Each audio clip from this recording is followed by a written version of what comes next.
आज हम लेवी व्यवस्था की पुस्तक के 24वें अध्याय का अध्ययन करेंगे। फिर यहोवा ने मूसा से कहा, इस्राएलियों को यह आज्ञा दे कि मेरे पास उजियाला देने के लिए कूट के निकाला हुआ जैतून का निर्मल तेल ले आना कि दीपक नित्य जलता रहे। हारून उसको मिलाप वाले तंबू में साक्षी पत्र के बीच वाले पर्दे से बाहर यहोवा के सामने नित्य सांझ से भोर तक सजा कर रखे। यह तुम्हारी पीढ़ी पीढ़ी के लिए सदा की विधि ठहरे।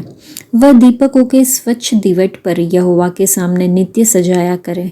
तू मैदा लेकर 12 रोटियां पकवाना, प्रत्येक रोटी में एपा का 2/10वां अंश मैदा हो। तब उनकी 2 पंक्तियां करके एक एक पंक्ति में 6 रोटियां स्वच्छ मेज पर यहोवा के सामने धरना, और एक एक पंक्ति पर चोखा लोबान रखना कि वह रोटी पर स्मरण दिलाने वाली वस्तु और यहोवा के लिए हव्य हो।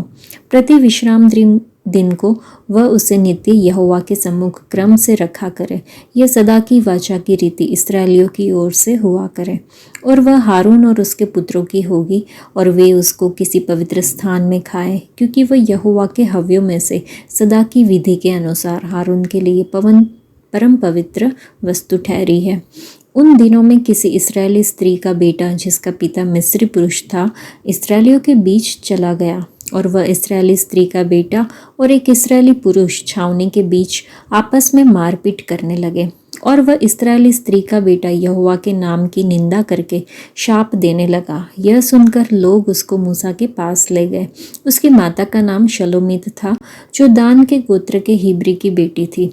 उन्होंने उसको हवालात में बंद किया, जिससे यहोवा की आज्ञा से इस बात पर विचार किया जाए।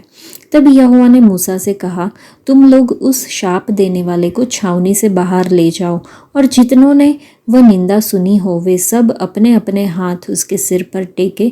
तब सारी मंडली के लोग उस पर पथराव करें, और तू इस्राएलियों से कह कि कोई क्यों न हो जो अपने परमेश्वर को शाप दे, उसे अपने पाप का भार उठाना पड़ेगा।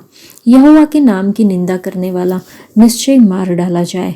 सारी मंडली के लोग निश्चय उस पर पथराव करे, चाहे देशी हो चाहे परदेशी। यदि कोई उस नाम की निंदा करे तो वह मार डाला जाए।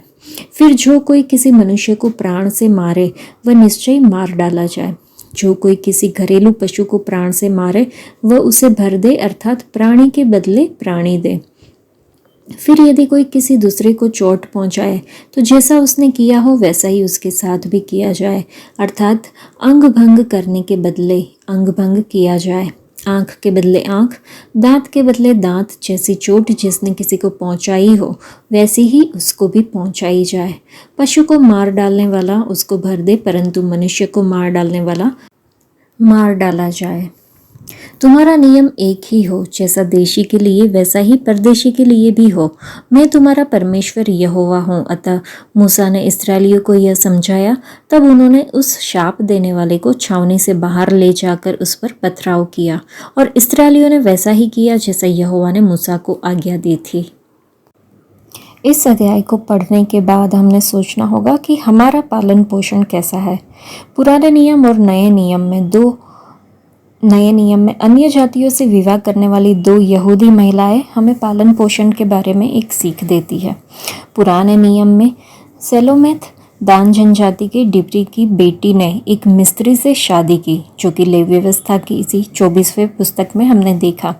नए नियम में प्रेरितों के कार्य के 16वें अध्याय में हम देख सकते हैं कि तिमोथी की माँ यूनिस ने एक यूनानी व्यक्ति से शादी की। तो ये जो शालोमित के बेटे को इस निंदा का दोषी ठहराया गया, और यूनिका के बेटे की उसके भोले विश्वास के लिए प्रशंसा की गई नए नियम में। दूसरे तिमुथियुस की पुस्तक में पौलुस ने पुष्टि की कि यूनिस एक भोली विश्वास वाली महिला थी, और उसने तिमुथियुस के जीवन में इस विश्वास को बढ़ाया।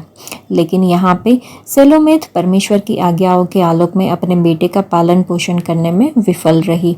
निर्गमन की पुस्तक में लिखा है कि तू अपने परमेश्वर यहोवा का नाम व्यर्थ में न लेना, क्योंकि जो यहोवा का नाम व्यर्थ लेता है वह उसे निर्दोष न ठहराएगा। निर्गमन के 22वें अध्याय में लिखा है कि न्यायाधीशों की निंदा न करें। और निर्गमन 12 और लेव व्यवस्था के इस 24वें अध्याय में लिखा है कि देशी और तुम्हारे बीच रहने वाले परदेशियों के लिए एक ही व्यवस्था होगी। तो आज के इस पाठ में दिखाया गया कि शालोमीत के पुत्र ने परमेश्वर के नाम को श्राप दिया। तदनुसार उसे छावनी से बाहर लाया गया और सारी मंडली ने उसे पत्थरों से मार मार कर मार डाला। पुराने नियम में परमेश्वर के नाम की निंदा करना एक बहुत ही गंभीर मामला था। इसमें उसके खिलाफ बोलना, उसे कोसना और जानबूझकर परमेश्वर के बारे में सच्चाई को विकृत करना, ये सारी बातें शामिल थी। मत्ती रचित सुसमाचार के 12वें अध्याय में लिखा है कि जो कोई पवित्र आत्मा के विरोध में कुछ कहेगा उसका अपराध क्षमा न किया जाएगा। प्रिय मंडली, ऐसे शालोमवासी है जो अपने बच्चों को आध्यात्मिक भोजन से पोषित करने की परवाह नहीं करते हैं। परिणाम स्वरूप उनके बच्चे परमेश्वर से दूर होते जाते हैं। हमें अपने बच्चों के जीवन में एक विश्वास बढ़ाने के लिए हमें हर घर में अनोखेपन की आवश्यकता है। और बच्चे को तुम्हारे पिता और तुम्हारी माँ को खुशी और अपने परिवार से प्यार करो, ऐसा नीति वचन के 23वें पुस्तक में लिखा गया है। हे परमेश्वर हमारे यूनिका और तिमोथी को आशीर्वाद दे।